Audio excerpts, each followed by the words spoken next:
ASMR. It's kind of like ASMR, but it's not.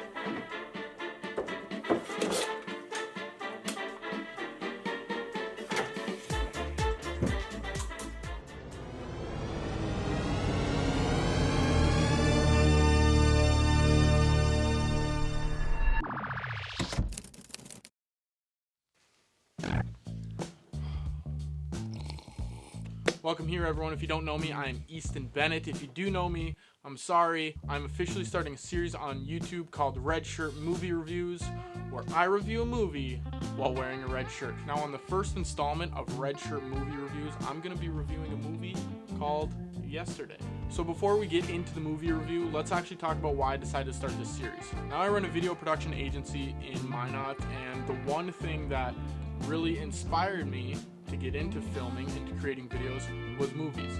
No matter what kind of movie watch you are, movie watching is an experience that 98% of the world probably enjoys. So that's why I wanted to start the series. I wanted to maybe tell my opinions on some of the movies I watched, what I think about it in case you're deciding on watching it, or maybe I could just show you some movies that you never knew existed. And that's kind of what this first one's all about. Let's kind of set a list of the things that we're going to be breaking down in these movie reviews.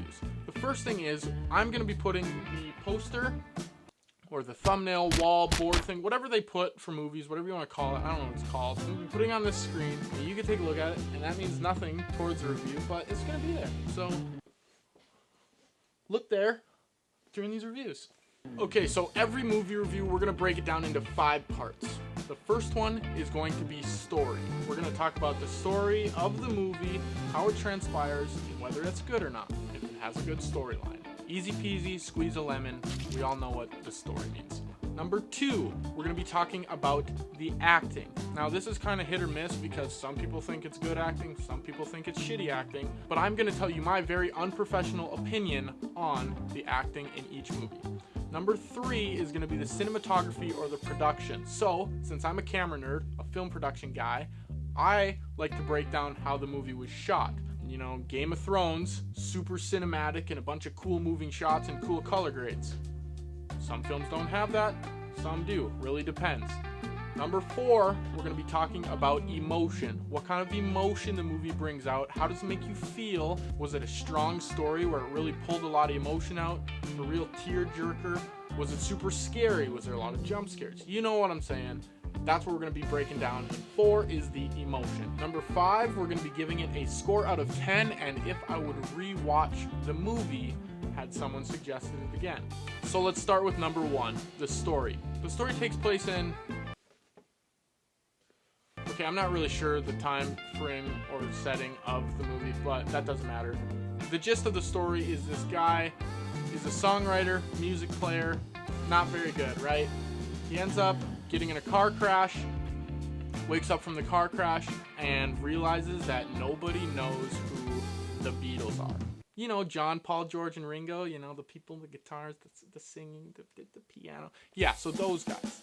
So yeah, you probably guessed it. He ends up taking advantage of that and writing the Beatles songs as his own and performing them. Now, there is a love story attached to this, so there is a girl during the whole movie, so it is kind of a romantic movie. So if you're into romantic movies, this one might be for you. So personally, I think it is a great story. I watched the trailer, wanted to watch the movie right away, was super excited about watching the movie just because of the story alone. Now let's talk about number 2, the acting. Now, I'm not super professional on whether it's good acting or bad acting, but you can really tell when it's bad acting. Now, the main actors in this movie are Himesh Patel and Lily James. Ed Sheeran is also in the movie. Kate McKinnon, that weird creepy chick that plays all of those weird... I didn't like her in the movie. James Corden. So there's a couple good names, right? I wouldn't say it's great acting, and it's not terrible acting. So middle of the pack, they did a good job. They played their characters well. It's kind of a foreign movie, so they play their accents in their hometowns well. So I wouldn't say it's terrible acting. Number 3, cinematography and production. Now, this one I can be a stickler on just because when I watch movies now, I really look for that kind of thing on how the shots are done, how the lighting is, and I think this one is middle of the pack too. You know, the production It wasn't crazy. There wasn't any crazy camera movement or crazy drone shots or planes or things blowing up or any visual effects, but it didn't need that with the story that it had. So I think they did an above average job with the cinematography and the production, but they weren't world burners. They didn't cure cancer. It's not the greatest production on earth. So above average to average, they fit the story well, and that's all that really matters in these types of movies. Now, if it was Transformers, where Shia LaBeouf is running up robots and Megan Fox is a bunch of robots in the ass and they're going in different worlds and galaxies, that would take a better production. But didn't need that for the story. So above average cinematography and production. Let's move on to number 4. Number 4 is emotion, the type of emotion that this movie pulls out. Like I said earlier, this is kind of a romantic movie, but also a musical. So if you've seen Bohemian Rhapsody, Rocket Man, that talks about Elton John, The Greatest Showman, those types of movies, it kind of falls into that, not as much musically as those ones were, but it still has that feeling of playing around a band or a group or an artist where they kind of follow that in their story. You can kind of compare it to one of those movies, just maybe not as well done. This probably didn't have quite the budget that those movies did, so that's probably why it's lacking a little bit on that end. But I think the emotions they pulled out in this movie were pretty good. You know, there's a love story that goes along with it while he's going through his fame and fortune rock star stage. So I think it was good. It didn't make me cry, it didn't make me want to cry like some movies would, but overall I think it was a great story and the end is a very good payoff. So they did that well. I'm not going to spoil the end for you guys, obviously, because I want you to watch the movie, but I think the emotion was above average as well. Okay, for an overview of the film, if I had to give it a final score, I'd probably say somewhere in the 7.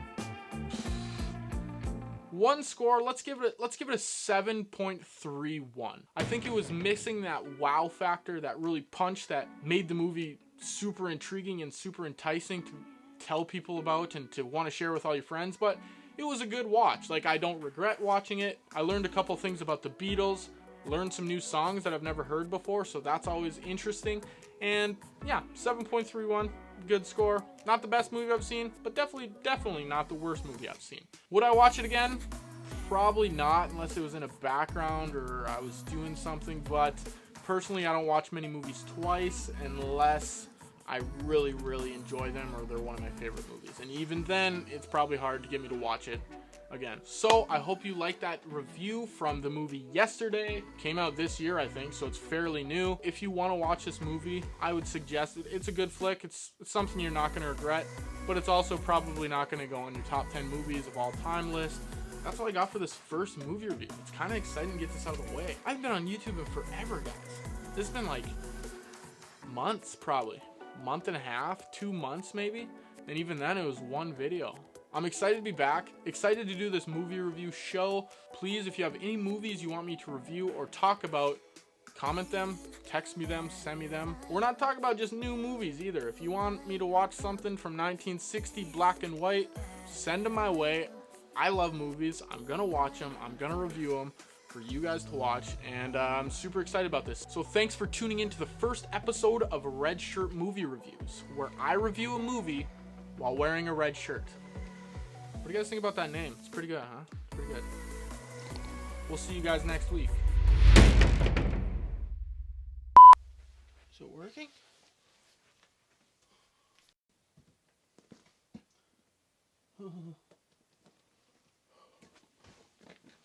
Nice butt, huh? You could say back in the hood. Back in the hood. Welcome back, kids and coaches. I'm Coach Cam Murphy, and today, am I stupid? I'm going to be reviewing. I'm going to be reviewing. There's nothing even in this coffee mug. Look, I could pour it out right now. There's nothing. I brought it as a prop. That is all sound design. Maybe I should make a video on sound design. Okay. I never know how to end these YouTube videos. I did that outro like 15 times. I don't know how to end these. Whatever. I'm so done with this. That was fun. Let's do another one.